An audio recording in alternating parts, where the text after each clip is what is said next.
Donald Trump's America First policy was one of many issues discussed at Pete Hegseth's confirmation hearing today. The defense secretary nominee was questioned about a lot of issues about NATO, whether or not the U.S. could face its adversaries alone. Is your interpretation that American First foreign policy is America alone? Does that include abandoning our allies and partners such as NATO, Taiwan, Israel, and others? You wrote that NATO is at relic, at best a distraction, and should be scrapped and remade. Are you okay with sending us down a path where we can't win? Senator, the world has had, our friends in the world have had no better ally. Our allies and partners have had no better friend than President Donald Trump, who's reinvigorated a NATO alliance. Donald Trump. Joining me now is that senator you just saw there, Jackie Rosen, Democrat of Nevada. Senator, thank you so much for being here. First question is about your overall impression. We heard this from Senator Slotkin, that she comes from Michigan and she won re-election, even though the president-elect won her state. Same thing with you. You won re-election, congratulations. And Donald Trump won your state of Nevada. Does that give you pause in thinking about whether or not you'll vote for or against his nominees, particularly someone as important as Defense Secretary? Well, first of all, thank you for having me. And what I want to say to that is that we try to thoroughly vet every single nominee, regardless of party, regardless of position. That is our role in the Senate, to advise and consent. Our role is to have that person give that job interview, if you will, for the American people, for these jobs that are so important. And nothing more important or significant than the Department of Defense. This person, the Secretary of Defense, they are the person that, except for the president, leads our men and women in the military and our civilian employees, about 3.5 million of them, manages about an $800 billion budget. We need that person to be strong, to be respected, and I can tell you after the answers that Mr. Hegseth gave today, he is unqualified for the job, and I can tell you why. For years he's been on television. You played my clip before. Those were his words. He's had opinions. He's written books. And suddenly, since he's been nominated, he has changed his tune. Who is the real Pete Hegseth? What does he stand for? The person he has been, or the person since he's been nominated? And once he's confirmed, what can the American people expect? So just to put a fine point on it, it sounds like you are definitively voting against him in committee and then ultimately on the floor. I do not feel that he is qualified to do this job. I can tell you that if he would have come and met with any of us, except Senator Reid, I was going to call him chairman, he's now ranking member, excuse me.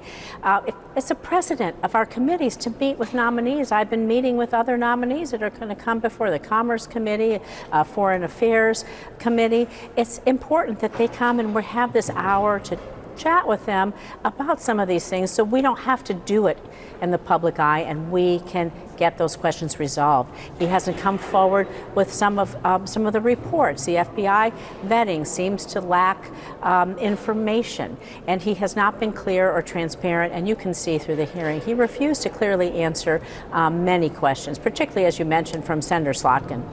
Well, one of the questions that he did answer, because he was asked by a number of senators, including Republican Joni Ernst, was about his position on women in combat.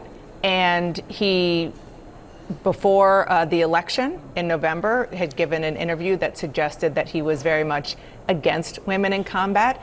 And under questioning from Senator Ernst and others, he suggested that that view has changed, or at least that position has changed, the position he would take as defense secretary.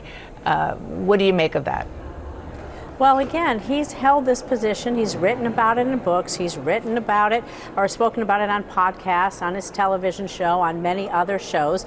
He's been a certain person. He's had these opinions, and for the last 30 days, all of a sudden, he's changed that opinion. So we don't know who he is. And I can tell you, he continues to keep saying that we are lowering standards in the military. I want to be clear to everybody out there, if Senator Duckworth wasn't clear enough as she questioned him before me.